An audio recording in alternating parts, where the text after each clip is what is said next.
Assalamualaikum warahmatullahi wabarakatuh.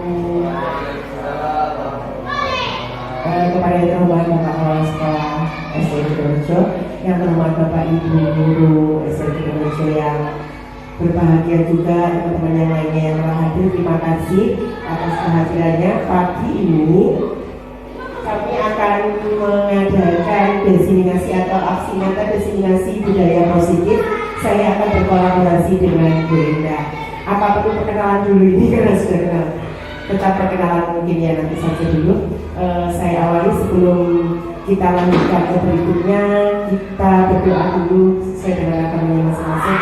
Semoga kegiatan kedepannya ini bisa lancar dan dapat dilaksanakan sesuai harapan. Berdoa,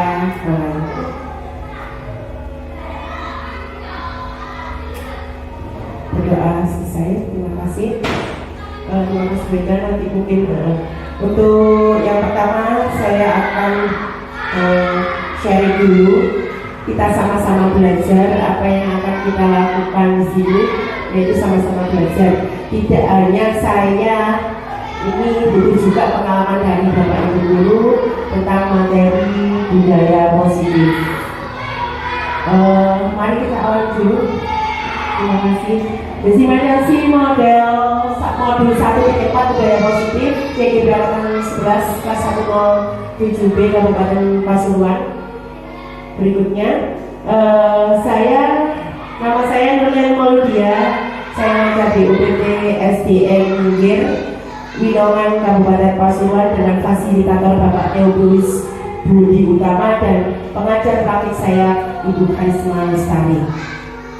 Next, berikutnya. Nah, sebelum kita mulai, apa yang ada di pemikiran Bapak Ibu sebelum saya mulai ini tentang budaya positif? Apa sih sebenarnya budaya positif itu? Ada yang paham tidak? Atau ada angan-angan enggak dalam pikirannya apa sih budaya positif? Sebelum saya lanjutkan berikutnya. Ada yang mau? Gimana beda budaya positif?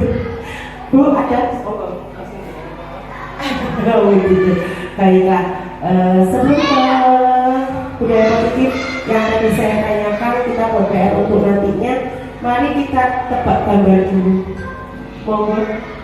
Kira-kira ini gambar apa Bapak Ibu? Ceker burung. Oke. Ceker burung. Oke. Kita lihat sebelum ini kita buka, nanti sebelum kita buka ini jawabannya hampir sama ya. Ketika kita melihat gambar seperti ini, yang kita lihat adalah burung. Atau ada ceker, ada burung kayak gitu. Coba dibuka. Dadah. Ternyata gambar apa Bapak Ibu? Iya, ternyata gambar apa? Kenapa tadi? Ternyata gambar apa tadi? Gambar apa tadi? Nah iya, kita terus sambil sharing. Ini ternyata gambarnya gambar. Bayangkan tadi awal pemikiran kita apa? Burung. Ternyata ya, ketika kita memandang sesuatu yang tidak utuh, maka inilah yang terjadi. Ternyata pandangan awal kita itu berbeda. Tapi sebelum itu lagi kita dapat gambar lagi. Gambar apakah ini? Putri Duyung. Gambar Putri Duyung. Oke. Kita lihat ada yang sudah paham, ternyata ada yang pernah lihat. Iya, ternyata kucing. Tapi Bapak Ibu ternyata kucing di sini. Next, gambar berikutnya. Bajing. Itu. Iya, ternyata gambar apa Bu? Kuda. Iya, benar sekali. Ternyata gambar kuda. Jadi ketika pola pikir kita, pandangan kita tidak secara menyeluruh, hanya separuh-separuh yang kita lihat dan separuh-separuh yang kita pahami, ternyata bisa miskonsepsi atau salah persepsi kita.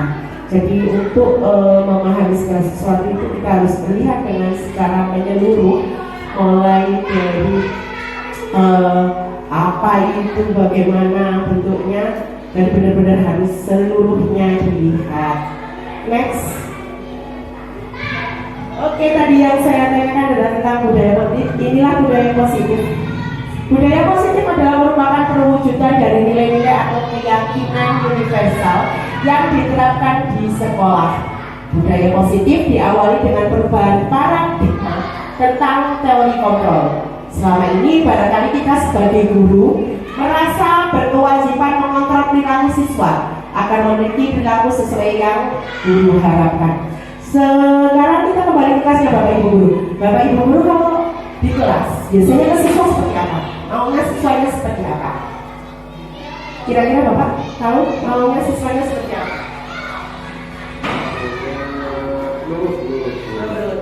Artinya kendali di siapa Pak? Kendali kalau menurut berarti kendalinya dari guru. Menurut Bapak adalah kendalinya dari guru. Nah inilah kadang merasanya iya, inginnya guru nurut, muridnya nurut sama guru, harus sesuai dengan keinginan guru. Kita yang banyak menginginkan anaknya harus begini, harus begitu, dan harus begini-begini yang lain-lainnya. Jadi sesuai dengan keinginan guru. Next. Nah, di dalam budaya positif itu ada 8 konsep inti budaya positif. Yang pertama, perubahan paradigma belajar. 2, disiplin positif. 3, nilai-nilai kebajikan. 4, keyakinan kelas. 5, kebutuhan dasar manusia. 6, motivasi perilaku manusia. 7, posisi kontrol guru. 8, segitiga restitusi. Di sini saya nanti bagian yang perubahan paradigma belajar, disiplin positif, nilai-nilai kebajikan, keyakinan kelas, sama kebutuhan dasar manusia. Mungkin nanti yang selanjutnya itu Bu Endah nanti di posisi kontrol dan segitiga restitusi. Nah sebelum itu tadi next coba Bu. Oke. Ada pertanyaan teman seperti ini. Apakah Bapak Ibu setuju bila 1, pemberian hukuman dapat mendisiplinkan siswa? Ada yang mau memberikan komentar sedikit tentang pertanyaan-pertanyaan di depan ini Bapak?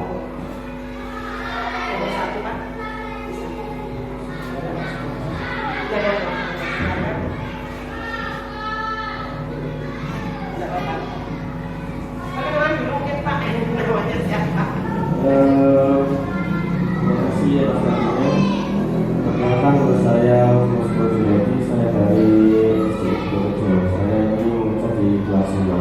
Untuk soal nomor 1, pemberian hukuman dapat mendisiplinkan siswa. Sebenarnya ini menurut saya ini kurang setuju kalau hukuman dapat mendisiplinkan siswa.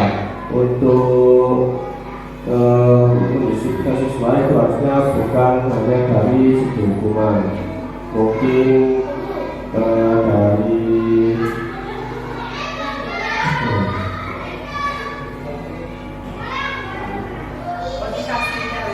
ya memberikan motivasi atau berupa secara lisan atau dengan memberikan contoh atau tindakan itu.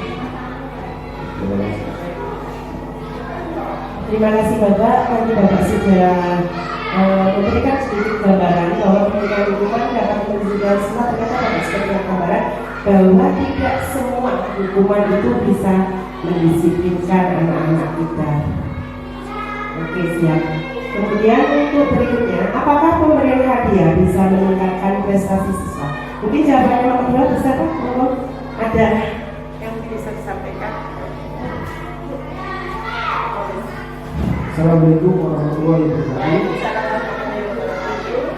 Di sini saya coba menjawab pertanyaan yang kedua.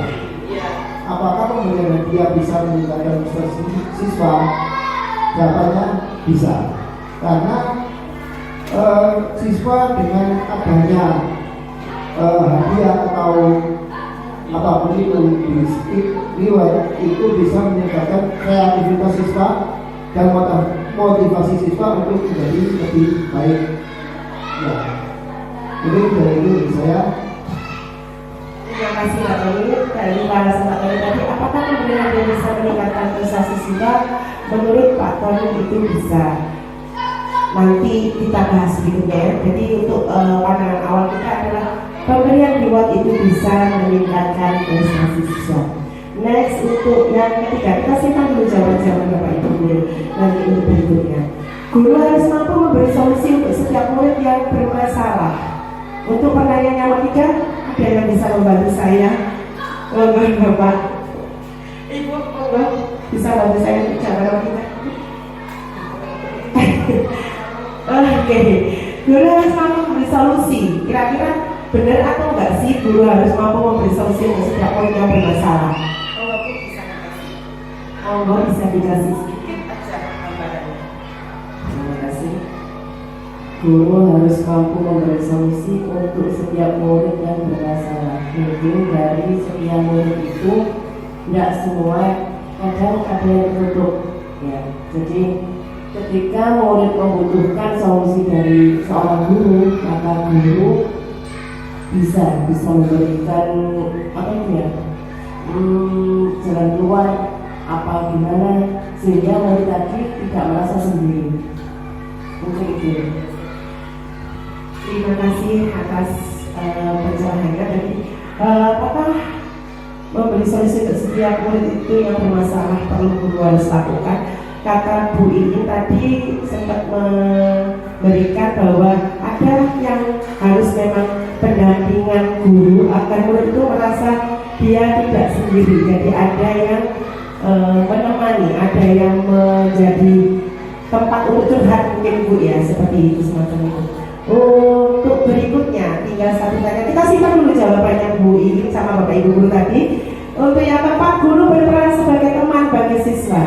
Mungkin ada yang mau memberitahu guru berperan sebagai teman. Perlu nggak sih guru menjadi teman untuk siswanya? Bisa mungkin Bapak, nggak apa-apa lagi lah. Terus sebagai teman mahasiswa, menurut saya ini perlu supaya kita bisa lebih mendalami karakter siswa ataupun masalah-masalah yang ada di siswa itu, supaya kita bisa misalkan kalau ada siswa yang mempunyai masalah kita bisa mencari solusinya secara bersama-sama. Iya, ternyata menurut Bapak tadi guru memang perlu menjadi seorang teman untuk siswanya agar tahu jika siswanya bermasalah itu bisa memberi solusi. Baik, dari keempat ini sudah terjawab semua. Kita lanjut nanti yang berikutnya. Dan Bapak Ibu yang berbahagia, salam sehat dan bahagia semuanya. Kita lanjutkan untuk berikutnya. Tadi sudah disimpan, kita simpan dulu soal pelajaran dari Bapak Ibu. Sekarang coba untuk berpasangan saling menganu. Genggam tangan Bapak Ibu, coba digenggam tangan Bapak Ibu, saling berhadapan. Bayangkan bahwa Bapak Ibu itu memegang sesuatu yang sangat-sangat berharga. Apa yang Anda pikirkan di dalam tangannya Bapak Ibu itu ada apa, itu dipegang. Jangan sampai kira-kira dipegang sendiri. Kira-kira ini temannya nanti berusaha untuk membuka dengan rayuan, dengan segala sesuatu untuk membuka genggaman Bapak Ibu. Bapak Ibu ini menjaga benar-benar harta yang paling berharga di tangannya. Kemudian ada temannya Bapak Ibu itu pengen ngambil gitu. Apa yang akan Bapak Ibu lakukan? Coba sekarang dibuka di tangannya Bapak itu, apa temannya itu usaha untuk membuka apa dengan rayuan, dengan gombalan-gombalan manis gitu.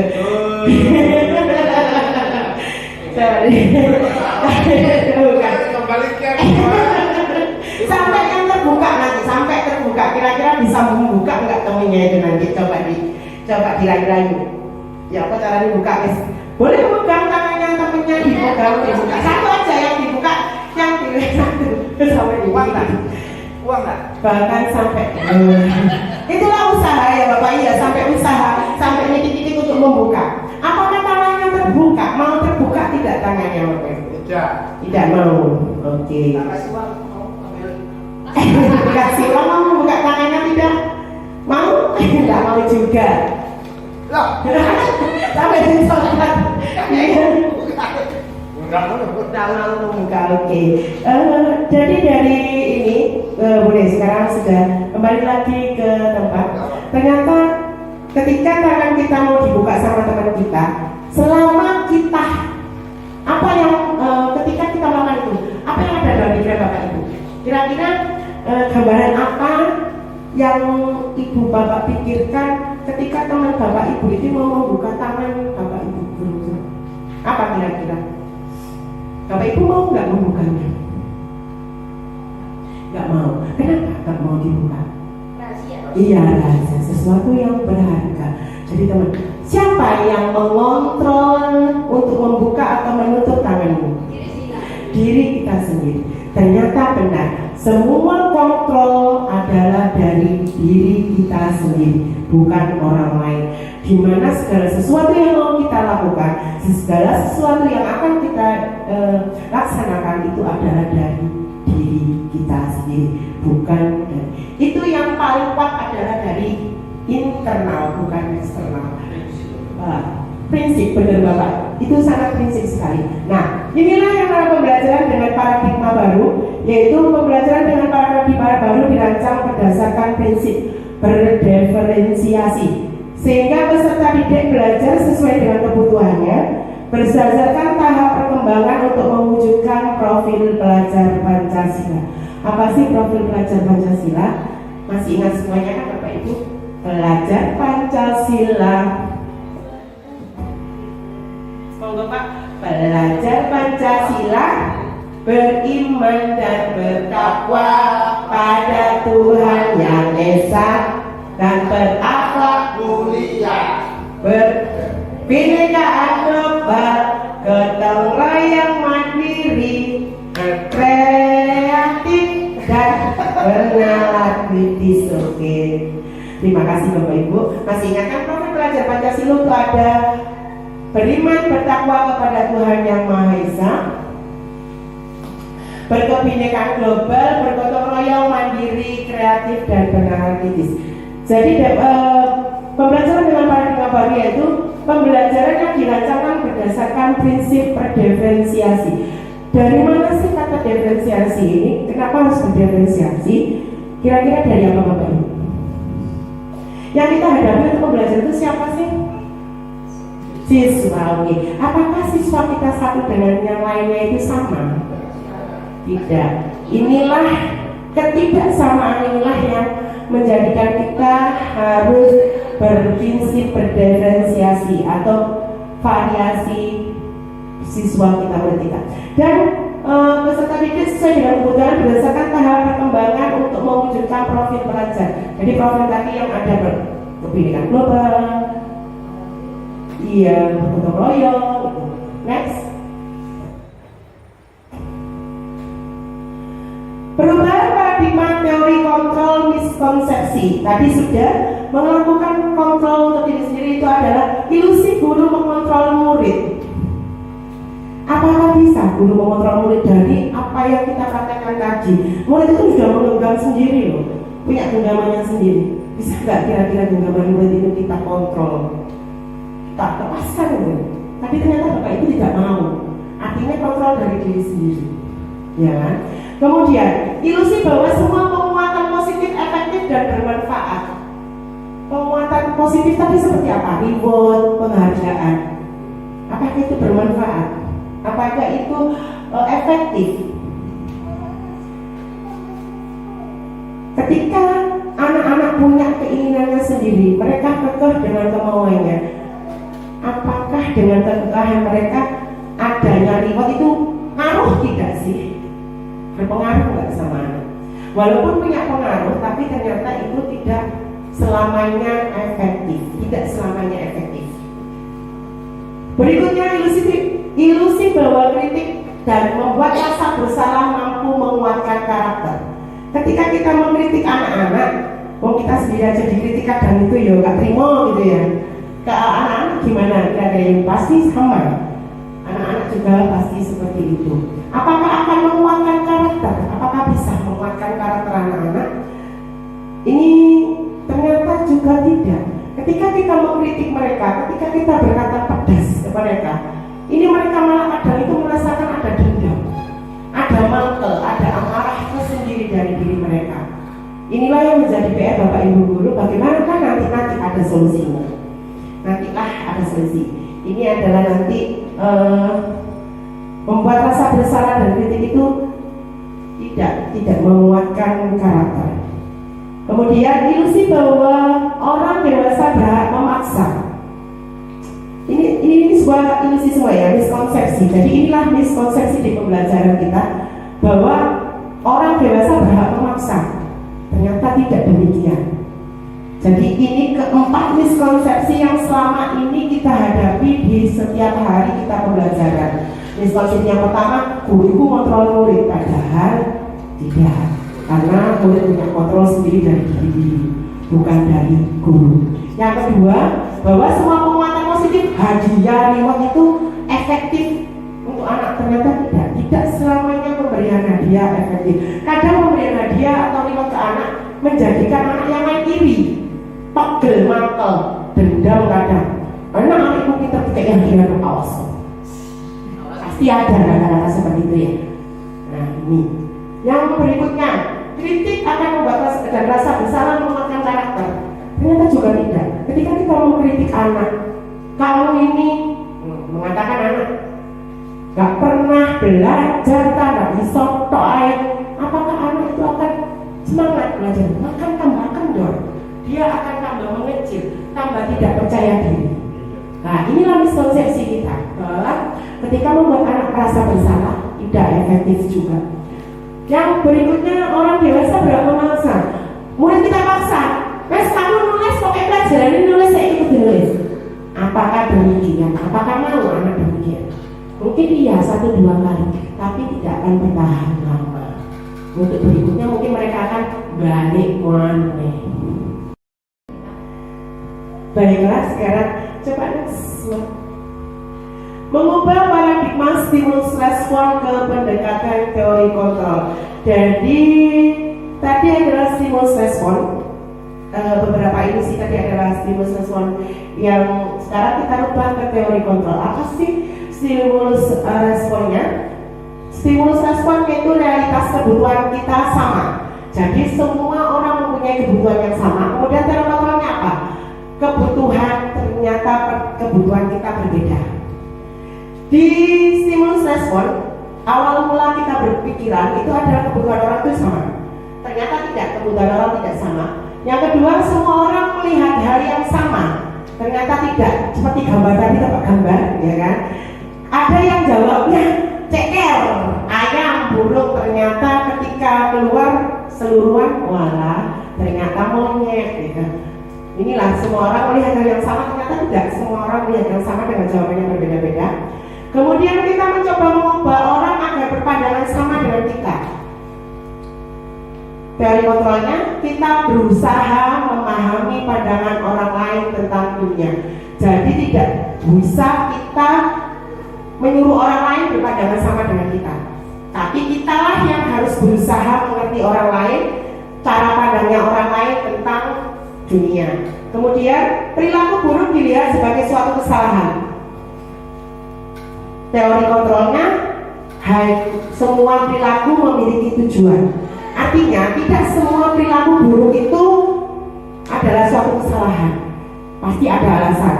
Ketika anak terlambat sekolah, pasti ada alasannya kenapa terlambat. Terlambat kan suatu yang negatif, ya kesalahan menurut sekolah. Tapi pasti mereka punya alasan. Tidak mungkin mereka melakukan sesuatu itu tanpa alasan. Kemudian orang lain bisa mengontrol saya. Tadi sudah dilakukan karena mengepal tadi. Ternyata hanya Anda yang bisa mengontrol diri Anda. Hanya kita sendiri yang bisa mengontrol diri kita. Kemudian pemaksaan ada pada saat bujukan gagal. Ketika bujuk gagal, dipaksa, didik-didik, digembok-gembok, ternyata tetap saja bahwa Anda tidak bisa mengontrol orang lain. Berikutnya, kolaborasi dan konsekuensi. Pemaksaan ada pada saat bujukan gagal. Kolaborasi dan konsensus. Jadi teori kontrolnya gini, kolaborasi dan konsensus menciptakan pilihan baru. Artinya memaksakan pada saat bujukan gagal, kita nggak bisa dibujuk kan? Oh berarti apa? Bekerja sama, ngomong-ngomongan senapi. Ya pikir nah, aku punya ini, aku punya ini. Nah, saling sharing dan kolaborasi. Model berpikir menang atau kalah. Jadi awalnya kita selalu berpikir aku ini berarti aku menang atau kalah. Ternyata di teori kontrol model berpikir menang, tidak ada kekalahan, tapi semuanya menang dengan usahanya masing-masing. Berikutnya disiplin positif dan nilai-nilai kebajikan universal. Kita ke bahasan berikutnya. Disiplin positif. Ini ada sudah disiplin positif berasal dari kata disiplina yang artinya belajar. Disiplin mengacu pada disiplin diri yang memiliki tanggung jawab terhadap apa yang dilakukannya berdasarkan nilai-nilai yang diyakini. Disiplin positif merupakan salah satu cara penerapan disiplin yang bertujuan untuk menumbuhkan kesadaran serta memberdayakan peserta didik tanpa imbalan atau penghargaan, ancaman atau hukuman. Sebagai pendidik, tujuan kita adalah menciptakan peserta didik yang memiliki disiplin diri sehingga mereka berperilaku mengacu kepada nilai-nilai kebajikan universal dan memiliki motivasi intrinsik dalam perubahan perilaku ke arah yang lebih baik. Jadi disiplin ini mengacu pada memiliki tanggung jawab terhadap apa yang dilakukannya. Kemudian untuk menumbuhkan rasa apa? Untuk menumbuhkan rasa kesadaran serta tidak butuh apapun untuk melakukan itu. Jadi nggak butuh imbalan, tapi tetap melakukan. Terus sebagai pendidik tujuan kita adalah apa? Menciptakan peserta didik yang memiliki disiplin diri sehingga yang berperilaku mengacu nilai-nilai kebajikan universal dan memiliki motivasi dari dalam diri. Jadi yang dibutuhkan adalah kita itu ingin anak-anak kita itu punya motivasi dari dalam diri untuk melakukan disiplin positif, disiplin yang baik, tanpa harus dipaksa, tanpa adanya hadiah, tapi mereka sudah berdisiplin secara sendirinya dan mengacu pada nilai-nilai kebajikan universal. Pasti Bapak Ibu guru pernah kan mendengar kata-kata nilai-nilai kebajikan universal. Ada yang tahu nggak? Kira-kira nilai-nilai kebajikan universal ini apa saja? Masih ingat Bapak? Lupa. Kalau next. Nah, sebelum ke nilai kebajikan universal nanti PR dulu. Sekarang ini motivasi perilaku manusia. Jadi manusia itu kalau melakukan sesuatu tapi pasti ada motivasinya. Kira-kira motivasi ada dua hal biasanya ya. Motivasi apa saja Pak?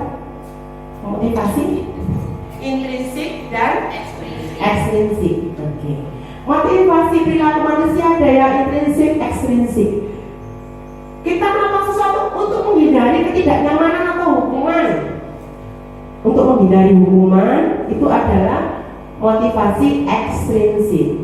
Untuk mendapatkan hadiah, penghargaan, imbalan termasuk juga motivasi ekstrinsik.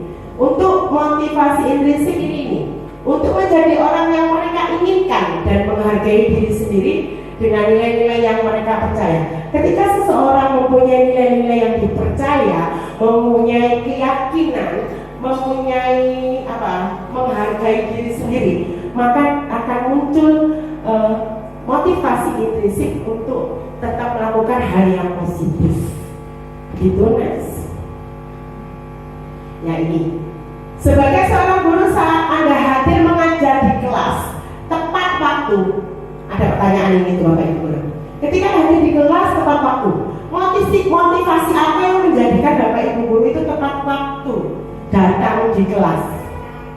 Apakah Anda datang tepat waktu karena tidak ingin ditegur oleh atasan, atau ingin mendapatkan pujian, atau Anda ingin menjadi orang yang menghargai waktu? Kira-kira apa Bapak Ibu? Kenapa Bapak kok datangnya tepat waktu? Semuanya baik-baik. Kenapa? Ya, saya rasa ini semuanya ada ya, yang membuat motivasi kita itu ini semua. Yang pertama, kepingin lelem. Nah, terus selanjutnya kita juga menerapkan budaya disiplin pada siswa kita itu. Contohnya ya. Terus mungkin ya itu dari atasan kita kepingin dapat nilai positif. Terima kasih.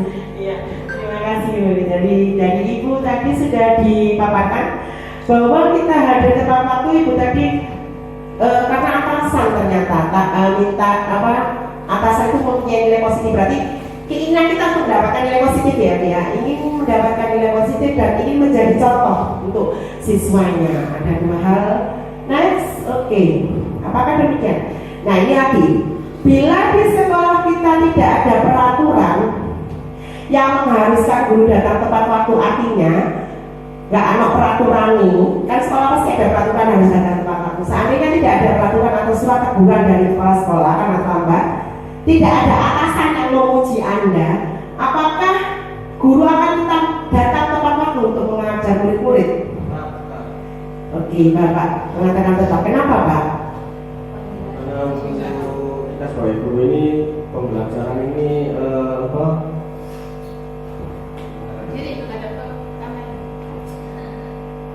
untuk itu pembelajaran ini memang diharuskan untuk siswa dan siswa. Iya mungkin. Berarti siswa dan siswa.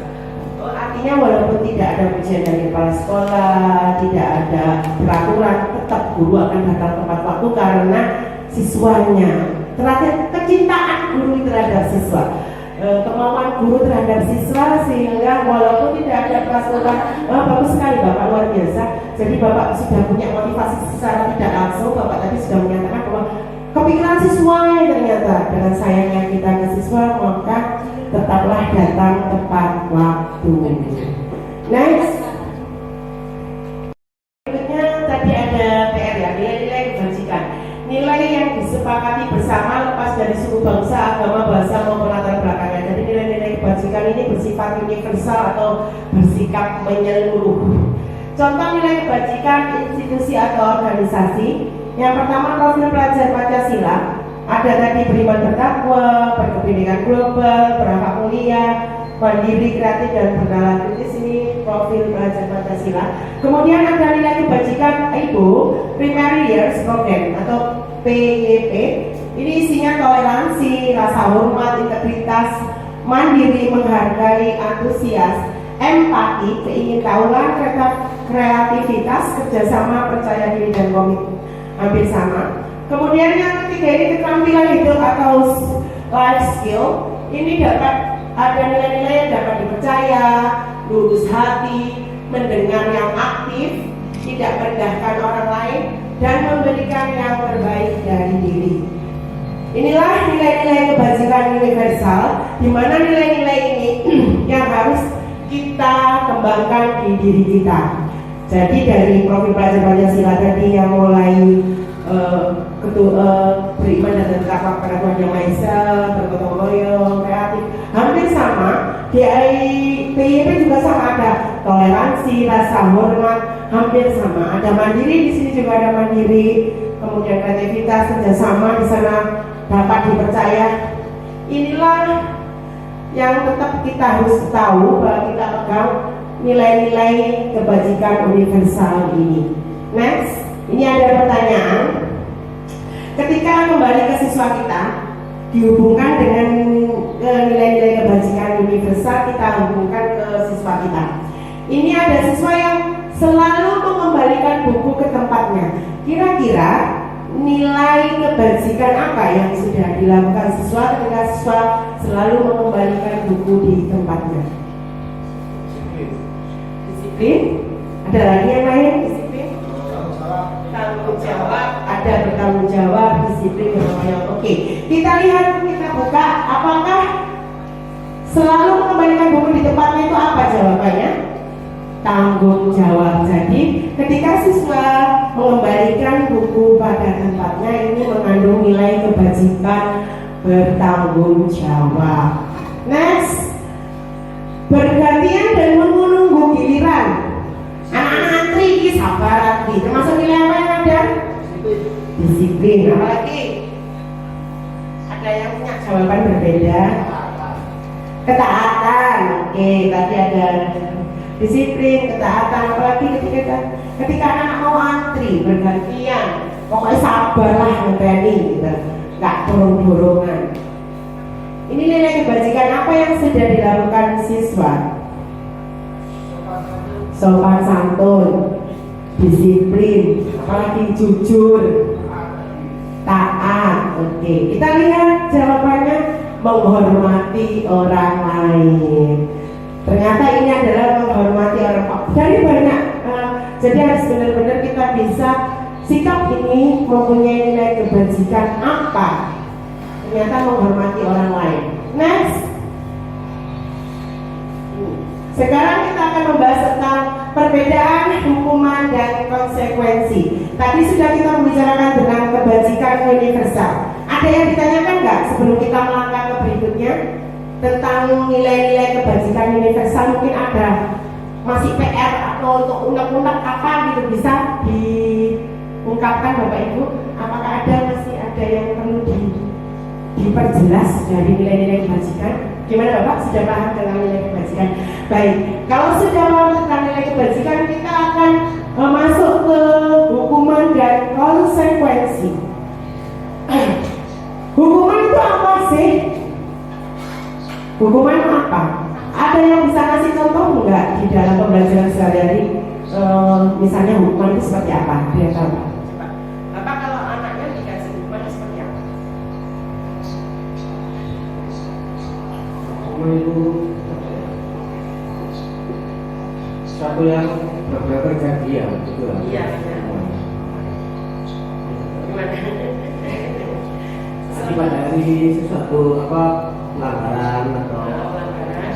Jadi anak melakukan pelanggaran terus dihukum gitu kan? ya kalau yang Berarti hukuman itu akan dikasihkan ketika anak itu melanggar peraturan, mungkin gitu Mbak ya maksudnya Bapak. Oke. Itu namanya hukuman. Kalau konsekuensi Pak, apa bedanya hukuman dan konsekuensi? Kalau konsekuensi apa? Hukuman tadi adalah anak melakukan pelanggaran lalu dihukum. Sesuatu yang tidak bisa ditawar. Baik, satu kita simpan dulu. Sesuatu yang tidak bisa. Menurut Bu Ica? Dampak. Oh, dampak atau efek yang dari dia lakukan. Jadi misalnya apa? Kira-kira Bu Ica yang konsekuensi. Apa gimana Bu? Misalnya anak melakukan tidak memakai atribut lengkap. Terus konsekuensinya harus bagaimana?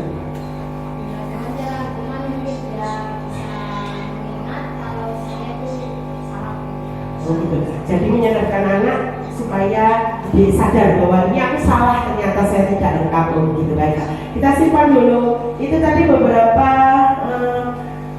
pengalaman dari Bapak Ibu yang sudah diungkapkan tentang hukuman dan konsekuensi. Mari kita bahas bersama. Hukuman apa sih? Hukuman itu sesuatu yang menyakitkan harus terjadi ternyata. Hukuman itu sesuatu yang menyakitkan yang harus terjadi. Misalnya anak terlambat sekolah, kemudian Bapak Ibu mengasih hukuman berdiri di depan dengan satu kaki diangkat. Menyakitkan enggak? Iya, menyakitkan. Itu sesuatu yang menyakitkan, itu hukumannya. Kemudian membuat anak sakit fisik maupun hati untuk jangka waktu lama. Ternyata hukuman itu memberikan efek ini. Anak itu, misalnya anak datang tadi terlambat juga, terus dihukum berdiri. Dia kan capek, sakit. Dia kira-kira berubah enggak? Berubah mungkin jangka waktu pendek ya dia. Tapi berikutnya akan melakukan lagi. Kemudian anak membenci kedisiplinan. Pernah terbayang nggak? Ketika saya dihukum pasti mereka, apa sih peraturan ngamuk-ngamuk kok isinya tambahan. Semakin pernah ya ketemu dengan siswa yang kita sering hukum dia, tapi dia tetap aja. Kemudian bersifat paksaan. Hukuman itu dipaksa, memaksa untuk menghukum itu bersifat pemaksaan hukuman itu. Tidak ada hukuman yang sukarela dihukum, itu nggak mungkin. Ada nggak anak siswa yang sukarela dihukum itu? Pasti dipaksa. Kemudian mendorong anak menyakiti diri sendiri. Ya apa itu hukuman kok menyakiti anak sendiri? Iya, hukuman itu larak mati. Tidak ada anak yang mau dihukum. Konsep diri yang buruk. Anak belajar untuk menyembunyikan kesalahan karena wedi dihukum akhiri guru. Ada ya siswa yang seperti itu. Marah, rasa bersalah, malu, dipermalukan, merasa tidak dihargai.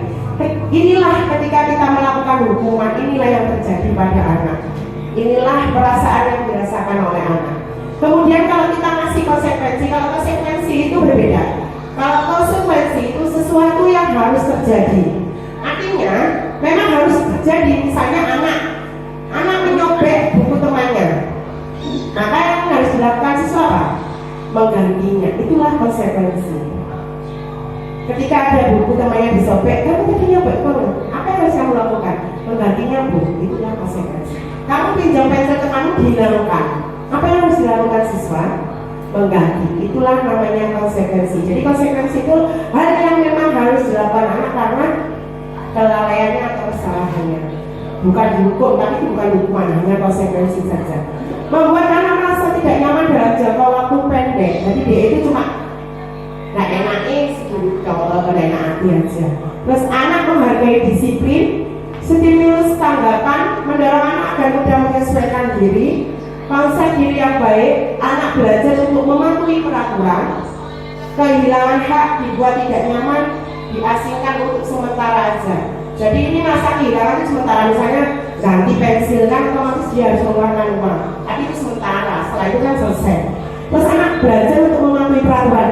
Oh iya, aku yang ngilang buku koncoku, nyuwek aku tuh berhenti. Dia ngerti itu, rugilah dia. Mendorong anak agar mudah menyesuaikan diri. Jadi dengan konsekuensi ini anak akan mudah untuk menyesuaikan diri terhadap peraturan. Artinya dia akan berpikir dua kali untuk melakukan kesalahan atau melanggar peraturan itu. Next. Nah, ini sekarang. Kira-kira ini termasuk hukuman atau konsekuensi?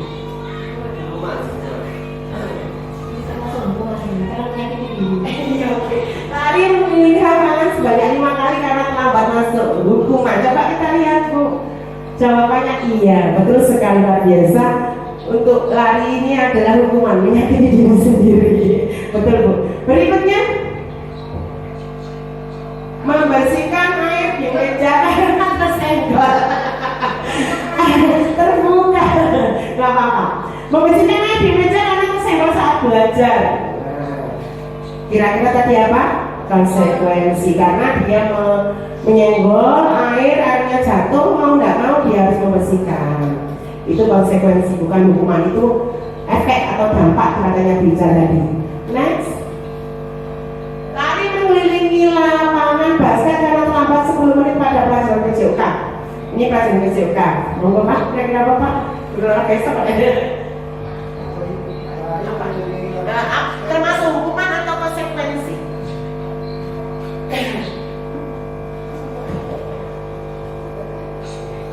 Lari mengelilingi lapangan basket karena terlambat 10 menit saat pelajaran PJOK. Termasuk hukuman atau konsekuensi? Konsekuensi. Terima kasih jawabannya. Kita lihat dulu apakah jawabannya konsekuensi. Ternyata benar, luar biasa Bapak. Karena pelajaran PJOK, jadi tidak apa-apa ketika dia lari karena fisik dia untuk PJOK. Kalau PJOK nggak apa-apa lari sebagai konsekuensi. Next.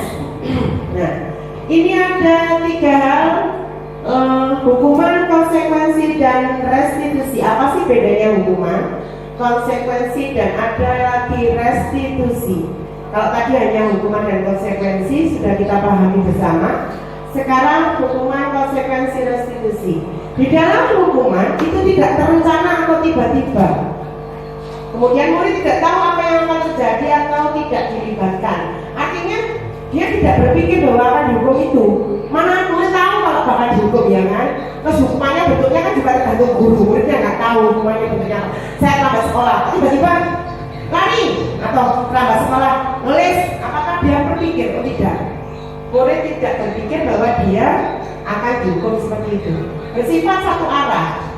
Kalau pemberian hukuman ini hanya guru tok, guru yang berkuasa, guru yang menentukan, murid tidak punya hak. Kemudian berupa hukuman fisik atau psikis. Biasanya hukuman selalu berhubungan dengan fisik.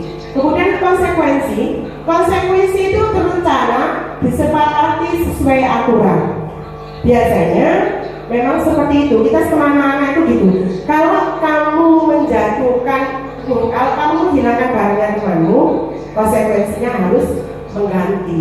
Artinya anak sudah tahu juga ada sesuatu yang direncanakan. Atau kalau tadi ada menjatuhkan air, mau nggak mau anak itu sudah punya pikiran. Jadi aku mesti berseni karena aku yang melakukan seperti itu. murid tetap dibuat tidak nyaman. Iya, benar. Benar kan ya? Ketika murid tetap menggantikan pensil, ya nggak nyaman juga. Terus membersihkan kartu, kadang kan malas anak itu merasa, aku mohon bersensil, padahal itu kesalahannya dia. Terus jika guru selalu memonitor murid, artinya apa? Memonitor, mengawasi.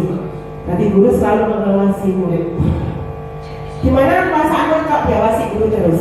Kadang itu merasa risiko kita sendiri aja diawasi kok nggak enak gitu.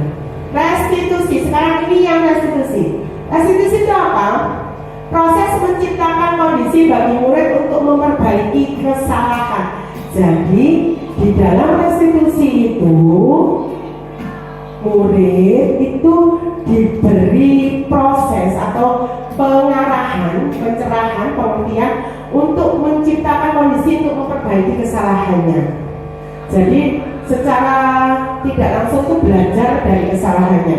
Kemudian yang kedua, proses kolaboratif yang mengajarkan murid untuk mencari solusi sendiri. Jadi di restitusi itu ada proses kolaborasi. Siapa dengan siapa kolaborasi ini? Yaitu antara guru dan murid. Jadi kolaborasi di restitusi itu antara guru dan murid. Tidak hanya guru saja yang bertindak sebagai pemimpin, tapi murid juga berkolaborasi. Ya, ini tadi hukuman, konsekuensi dan restitusi. Dari tiga hal ini, kira-kira di dalam pikiran Bapak Ibu mana yang enak dipakai oleh Bapak Ibu? Memberi hukuman, konsekuensi atau restitusi? Konsekuensi. Baik, kita simpan dulu. Bapak Ibu selama ini menggunakan konsekuensi ya. Jadi baiklah Bapak Ibu, tadi hukuman, konsekuensi dan restitusi. Ternyata selama ini Bapak Ibu banyak melakukan hukuman dan banyak menggunakan konsekuensi. Jadi dua hal ini yang pernah. Pernahkah Bapak Ibu berpikir ke restitusi? Pernah. Oke, ada yang tidak terpikir sama sekali atau apa sih restitusi malah tambah nggak ngerti gitu? Apa sih restitusi gitu? Pasti ada ya. Pasti kita masih berpikir, ada yang paham tentang restitusi, ada yang masih menjadi bayang-bayang tidak jelas apa sih restitusi. Jadi yang banyak dilakukan adalah melakukan hukuman dan konsekuensi. Next. Nah, setelah selesai, tadi sudah selesai kita membahas tentang hukuman, konsekuensi dan restitusi. Nanti mau saya jelaskan tentang restitusi, ada bagiannya, nanti Bu Endah yang akan menjelaskan restitusi. Sekarang kita masuk ke keyakinan kelas. Bapak Ibu ada yang sudah melaksanakan nggak di dalam kelasnya membuat sebuah keyakinan kelas? Sudah melakukan Bapak? Apa yang Bapak lakukan untuk membuat suatu keyakinan kelas? Pelaksanaannya seperti apa?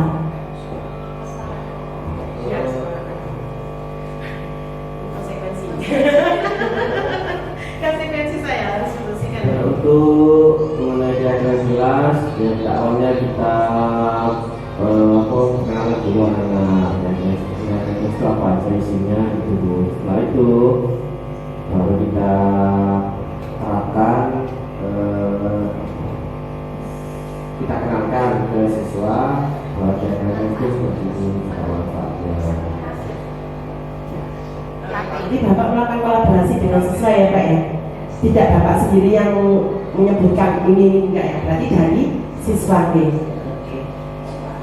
Jadi keyakinan kelas tadi sudah Bapak jelaskan beberapa gambaran pengalamannya di kelas bahwa sudah melaksanakan dengan memberi pengertian dulu ke siswa tentang keyakinan kelas itu apa, kemudian siswa sendiri berkolaborasi, berdiskusi, membuat keyakinan kelas. Next.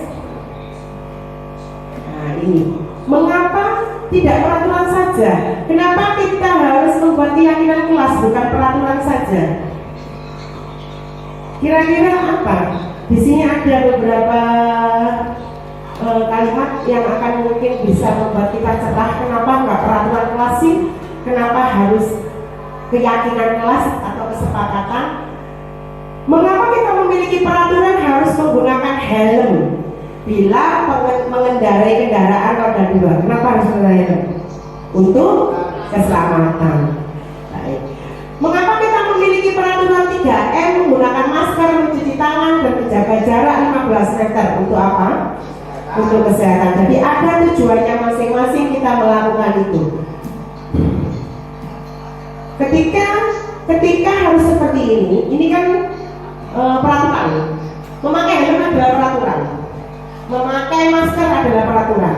Ketika ini untuk keselamatan, untuk kesehatan. Jika kita tidak butuh keselamatan, nggak mikir keselamatan, apa kita akan tetap memakai helm?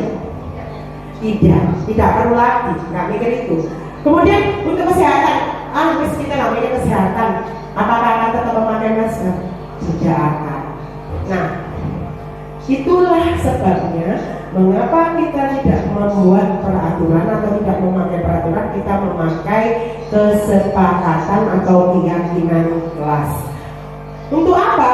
Untuk mendukung motivasi intrinsik, motivasi dalam diri siswa, kembali ke nilai-nilai keyakinan yang lebih menggerakkan seseorang dibandingkan mengikuti serangkaian peraturan-peraturan.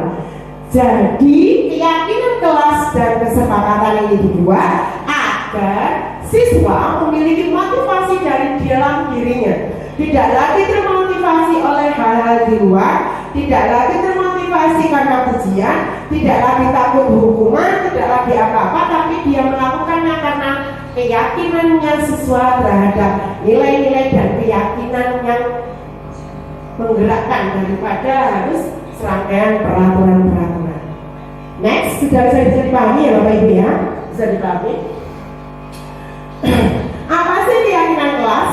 Ini keyakinan kelas adalah nilai-nilai kebajikan universal yang disepakati secara tersirat dan tersurat, lepas dari latar belakang suku, negara, bahasa maupun agama.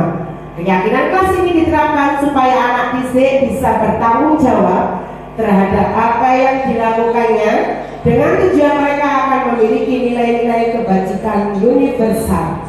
Inilah keyakinan kelas, di mana nilai-nilai kebajikan universal yang disepakati sehingga anak bisa memiliki tanggung jawab terhadap apa yang dilakukannya, dan mereka akan memiliki nilai-nilai kebajikan universal yang telah ada. Next.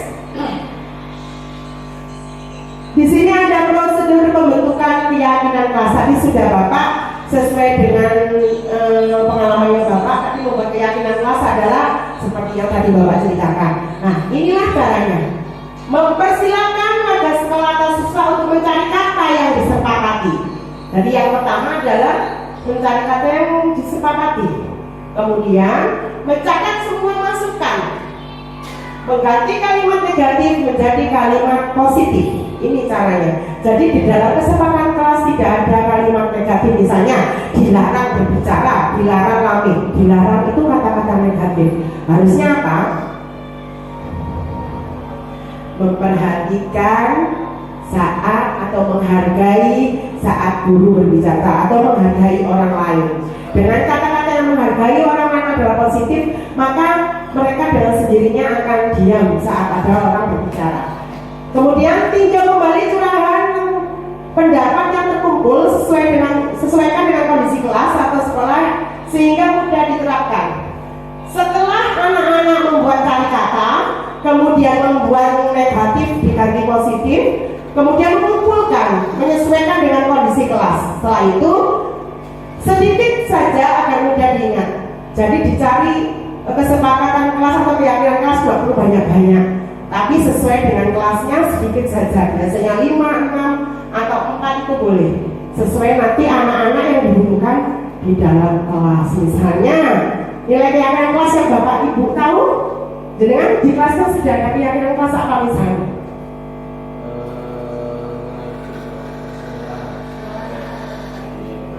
Buanglah sampah pada tempatnya, betul. Mungkin buanglah sampah pada tempatnya sepertinya negatif ya, buanglah gitu semua. Kira-kira apa? Menggunakan apa? Jagalah kebersihan dengan kata yang positif. Jadi lebih mengenang kalau kata-katanya positif. Baik, Bapak Ibu sudah dipahami tentang keyakinan kelas. Next, ini contoh pembuatan keyakinan kelas. Anak-anak dilibatkan dalam proses pembuatan keyakinan kelas. Jadi untuk membuat keyakinan kelas bisa seperti ini. Salah satu contoh menggunakan kertas pos untuk dibagikan posisi untuk anak-anak. Jadi mereka mengisi sendiri apa sih yang ingin mereka buat, keyakinan apa sih yang mereka, dari sekian siswa pasti ada yang sama tapi kata-katanya berbeda. Dikumpulkan aja semuanya, disuruh maju seperti ini, semuanya memberikan. Kemudian setelah ini semuanya diberikan, berikutnya, nah ini masing-masing anak menuliskan pendapatnya dan guru mengelompokkan pendapatnya. Setelah nulis di depan, anak suruh maju aja nggak apa-apa untuk mengelompokkan. Biasanya mereka ngerti membuang sampah pada tempatnya, jadwal persiapan ini sama. Kemarin itu sempat saya menggunakan itu membuat kegiatan kelas. Ternyata pola pikir mereka itu mereka ngerti apa yang dimaksudkan. Berikutnya, pengelompokan keyakinan kelas dan dokumentasi keyakinan kelas. Nah ini anak-anak mulai mengelompokkan, mereka melakukan sendiri. Mereka biasanya senang kalau di sini. Ketika mereka diajak terlibat, itu biasanya itu mereka malah antusias, malah seneng, malah melakukan malah soalnya kan, itu lebih aktif, anak lebih berani untuk memberikan idenya saat mereka harus menulis di kertas dan menempelkannya. Next, ini ada 5 kebutuhan dasar manusia, ada bertahan hidup, kasih sayang. Ini materi berikutnya. Ini nanti materi akan disampaikan oleh Benda. Saya hanya kasih garis besar saja bahwa 5 kebutuhan dasar manusia itu ada bertahan hidup, kasih sayang dan rasa diterima, penguasaan, kebebasan dan kesenangan. Next lagi. Nah ini juga nanti materinya Benda tentang 5 posisi kontrol guru. Posisi kontrol guru ada pemhukum, membuat rasa bersalah, menjadi teman, pemantau, dan menjadi manajer. Berikutnya next. Nah ini juga nanti ada teman saya di sertifikat restitusi. Ini nanti akan menjawab kenapa sih kita harus restitusi yang kita lakukan. Tadi kan ada yang konsekuensi hukuman. Ternyata ada kata-kata segitiga restitusi. Ini nanti dibahas secara lengkap oleh Bunda. Saya hanya garis besarnya saja. Next. Oke, penutup sampai di akhir. Baiklah, sebelum penutup ini ada penutup. Dalam penerapan program disiplin positif, hendaknya guru memiliki standar kepribadian, profesional, dan sosial yang baik, di mana guru mampu merefleksi dirinya dalam posisi kontrol saat ini. Bagaimana perjalanan dirinya sebagai AMO atau manajer yang menuntun murid-muridnya menjadi insan yang mandiri, merdeka, dan bertanggung jawab. Ini ada di Standar Nasional Pendidikan. Akan saya akhiri sampai di sini. Mulai dari kita tadi belajar tentang perubahan paradigma sampai di keyakinan kelas. Sebelum saya akhiri, mungkin ada Bapak Ibu yang mau merefleksikan kegiatan hari ini. Kegiatan saya mulai dari keyakinan kelas sampai tadi ada di perubahan paradigma, disiplin positif. Ada yang masih dari ganjelan? Ada yang mau ditanyakan? Sudah paham semuanya ya. Kalau sudah paham, mungkin ada yang mau merefleksikan hari ini apa yang sudah dipelajari mulai awal sampai akhir yang saya sampaikan tadi, yang kita saling berbagi tadi. Bagaimana? Sudah ada pandangan nggak? Ada yang mau dirubah nggak kira-kira di dalam pembelajaran di kelas? Ada ya? Ada yang harus kita rubah. Itulah adalah ketika kita sudah memahami segala sesuatu yang seharusnya kita lakukan kepada murid kita yang memiliki perbedaan, maka kita juga akan melakukan pelayanan terhadap murid kita sesuai dengan filosofi KHD, yaitu kita menuntun sebagai guru yang pembelajarannya terpusat kepada murid. Itu saja yang bisa saya sampaikan. Saya akhiri sampai di sini. Terima kasih atas kesempatan dan waktunya. Wassalamualaikum warahmatullahi wabarakatuh. Saya ingin SBK-nya adalah kata-kata, bukan gerakan. Awal ada clue, awal adalah akhir. Ya. Akhir adalah awal, terbalik. Akhir adalah awal. Jika berjalan-jalan ke Argentina, sedangkan Roni berjalan-jalannya ke Indonesia. Kemudian Amin Amin berjalan-jalan ke Iya. India. Ada lagi yang lainnya Amin berjalan-jalan ke Afrika. yang lainnya Eropa. Eropa, Afrika. Zimbabwe. Saya ulangi lagi. Akhir adalah awal. Tika berjalan-jalan ke Amerika. Sedangkan Adi berjalan-jalan ke Indonesia. Amin berjalan-jalan kemana? Afrika. Afrika. Nigeria. Nigeria. Nigeria. Amin berakhiran N. N akhir adalah awal. Akhir adalah awal. Tadi yang pertama nama Tika. Jalan-jalannya kemana? Amerika. Kemudian Adi jalan-jalannya ke Indonesia di belakang. Amin ada lagi. Mikir dulu ya. Buat Mbak Tony. Mikir lagi Mbak Tony ya. Terima kasih, itu saja. Next dilanjutkan sama Bu Indah.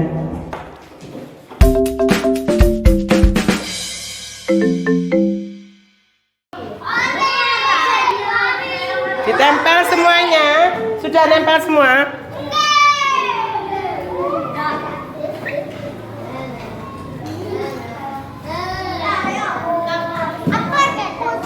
Pinggir saja, memang pinggir aja yang ditempel. Ini ada lem yang... 3. Membuang sampah pada tempatnya. Oke, sama ya.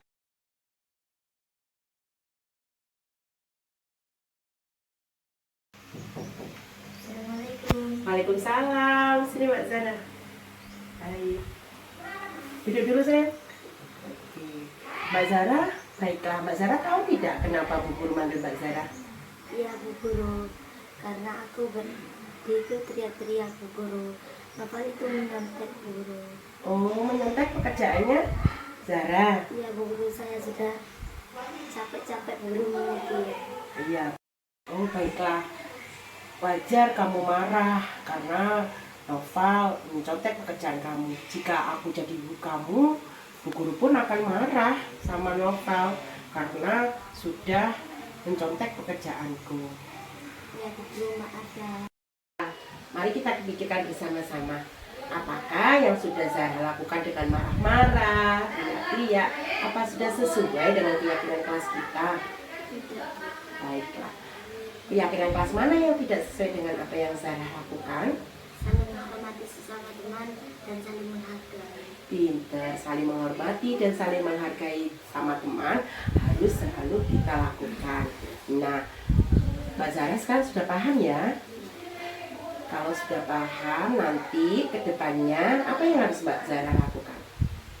Dan saya janji Bu, saya tidak akan melakukan lagi. Dan kalau makan menyakit lagi, saya akan langsung berkata ke Bu Guru. Iya, Mbak. Nah, sekarang Mbak Zara sudah paham kan? Ya Bu, saya janji tidak akan mengulangi lagi. Nanti kalau ada teman saya yang menyontek lagi, saya akan langsung melaporkan ke guru. Pinter, baiklah. Sepakat ya? Ya, Baik, karena sudah ada solusinya dan Mbak Zara janji untuk tidak marah-marah lagi. Sekarang Mbak Zara boleh kembali ke kelasnya. ya Bu, saya minta maaf. Ya, terima kasih ya. Assalamualaikum. Waalaikumsalam, hati-hati. Oke. Assalamualaikum warahmatullahi wabarakatuh.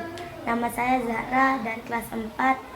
Saya senang sekali diajak berdiskusi sama Bu Guru untuk mengendalikan diri dari amarah karena teman sekelas saya.